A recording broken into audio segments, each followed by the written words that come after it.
बिस्मिल्लाहिर्रहमानिर्रहीम। अस्सलाम वालेकुम स्टूडेंट्स। आज हम एग्जांपल नंबर 8 करेंगे। हम एक्सरसाइज 4.2 कर चुके हैं मैट्रिसेस वाली। अब 4.3 से रिलेटेड ये एग्जांपल है। आपने इस मैट्रिक्स को एशेलन फॉर्म में और रिड्यूस्ड एशेलन फॉर्म में कन्वर्ट करना है। इसकी डेफिनेशन मैंने सेपरेट वीडियो में अच्छे से समझा दी थी। अब हम इसको कन्वर्ट करना होगा तो कैसे करेंगे?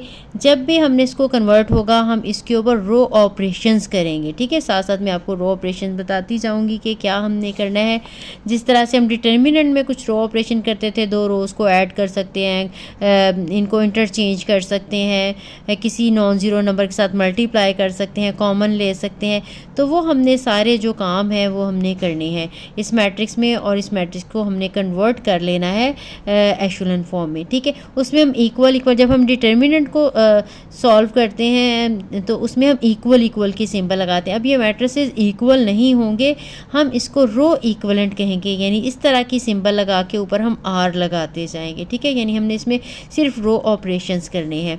आपने यहाँ पे क्या किया है, अब हमें एक करना क्या है, एशेलन फॉर्म में कन्वर्ट करने के लिए हम कोशिश करते हैं यहाँ पे 1 आ जाए और फिर उसके नीचे ज़ीरोज़ आ जाएं। ठीक है, अब 1 हमारे पास देखें फर्स्ट रो में यहाँ पे हमें चाहिए था, लेकिन ये नीचे है। हमने क्या करना है, इस रो को ऊपर लिख लेना है और उस रो को नीचे लगा लेना है। हमने रो इक्वल लिखना है।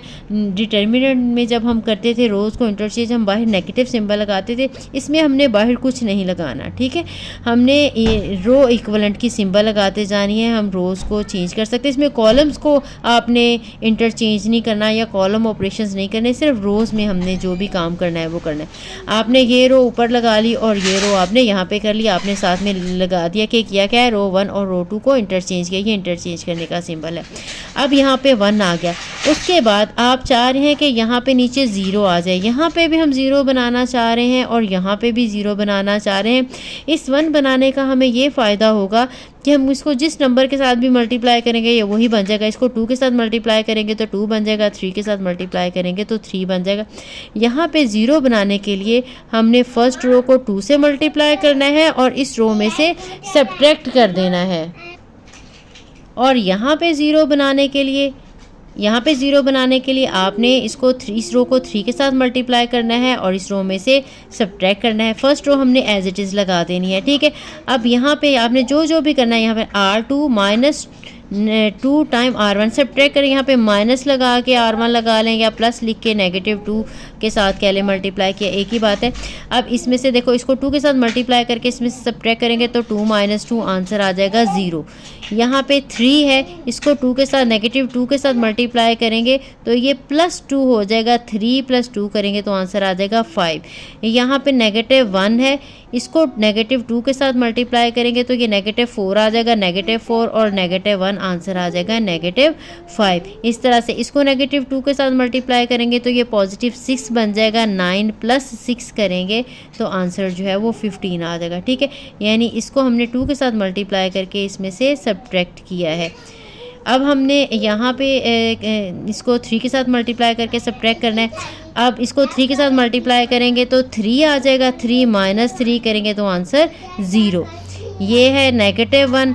जब इसको हम 3 के साथ मल्टीप्लाई करेंगे तो ये आ जाएगा -3, और जब हम इसमें प्लस माइनस करना है तो -3 + 1 यहाँ पे करेंगे, ये पॉजिटिव हो जाएगा। 1 + 3 तो आंसर आ जाएगा 4। एक्सरसाइज के क्वेश्चन करेंगे, उसमें पूरा ये मैं सॉल्व करके बताऊंगी। यहाँ पे मैं सिर्फ आपको आइडिया दे रही हूँ, आपके समझ आ जाए। ये सॉल्व किए हुए आपकी बुक पे।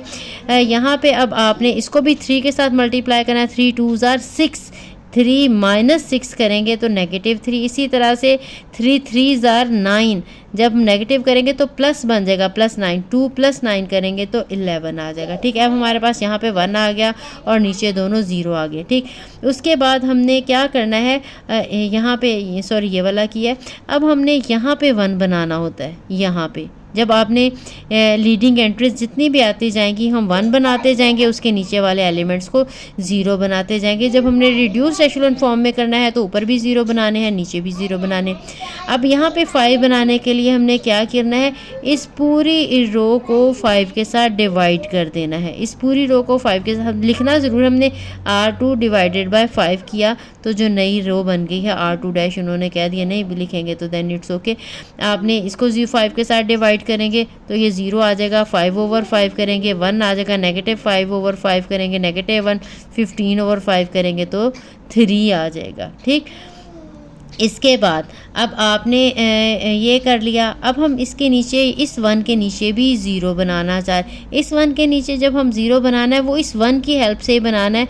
अब इसको 4 के साथ मल्टीप्लाई करेंगे और इसमें से सब्ट्रैक्ट करेंगे। जैसे यहाँ पे हमने इसको 2 के साथ मल्टीप्लाई करके इसमें से सब्ट्रैक्ट किया था, 3 के साथ मल्टीप्लाई करके इसमें से सब्ट्रैक्ट किया, बिल्कुल इसी तरह से इसके नीचे 0 बनाने के लिए इसको 4 के साथ मल्टीप्लाई करेंगे और सब्ट्रैक्ट करेंगे, या ये कल -4 के साथ मल्टीप्लाई करके ऐड करना है।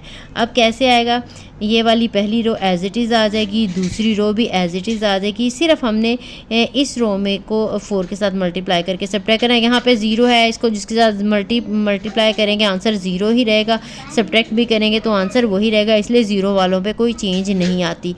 तो अब हमने इसको 4 के साथ मल्टीप्लाई करना है तो ये 4 - 4 आंसर यहाँ पे 0 आ जाएगा। इस तरह से इसको -4 के साथ मल्टीप्लाई करेंगे तो ये +4 हो जाएगा, -3 + 4 करेंगे तो आंसर 1 आ जाएगा। इसको 4 के साथ मल्टीप्लाई करेंगे, 4 × 3 = 12 आ जाएगा, 11 - 12 करेंगे तो आंसर -1 आ गया। ठीक है, अब इसी तरह से हमने ये 1 बना के 0 बना लिया। अब इसके बाद हमने लीडिंग एंट्री जो है यहाँ पे 1 बनानी है, ऑलरेडी हमारी 1 आ गई है तो ये हमारा काम ख़त्म हो गया। अब यहाँ तक अब ये जो है हमारा एशेलॉन फॉर्म में कन्वर्ट हो गया। अगर हमने रिड्यूस्ड एशेलॉन फॉर्म में कन्वर्ट करना है तो हमने ऊपर भी 0 बनाने हैं। जैसे हमने 0 नीचे बनाए हैं बिल्कुल इसी मेथड से 0 हमने ऊपर बनाने हैं, यानी यहाँ से ऊपर 0 नहीं था, इसको हमने यहाँ पे 0 बनाना है तो इसको हमने मल्टीप्लाई करना है इस वाली रो को, जहाँ पे 1 हो उसी के रेफरेंस से बनाना है। इसको यहाँ पे 0 बनाना है तो उसको डायरेक्ट ऐड करना पड़ेगा, क्योंकि किसी नंबर के साथ मल्टीप्लाई नहीं करना पड़ेगा, इन दोनों को ऐड करेंगे तो आंसर 0 आ जाएगा। तो अपने इनको ऐड करना है, 0 और 0 0 ही रहेंगे। ठीक है, 0 और 1 1 ही रहेगा। 0 वाले जो पोर्शन होता है वो एज इट इज़ ही रहता है। 1 और -1 में +1 करेंगे तो आंसर जो है वो 0 आ जाएगा। अगले वाले में यहाँ पे उन्होंने लिखा होगा ये 0 आ गया। इसी तरह से जब हमने ऊपर 0 बनाना है, यहाँ पे 0 बनाना है तो इसको इस थर्ड रो को 2 के साथ आपने मल्टीप्लाई करना है और फर्स्ट रो में से सब्ट्रैक्ट कर देना है तो यहाँ पर भी 0 आ जाएगा। हमारी ये जो है वो फॉर्म बन जाएगी। ठीक है, अब ये जो हमारी फॉर्म है ये रिड्यूस्ड एशेलॉन फॉर्म है। ठीक है, जब ऊपर भी 0 बना लिए नीचे भी 0 बना लिए, ये रिड्यूस्ड एशेलॉन फॉर्म है।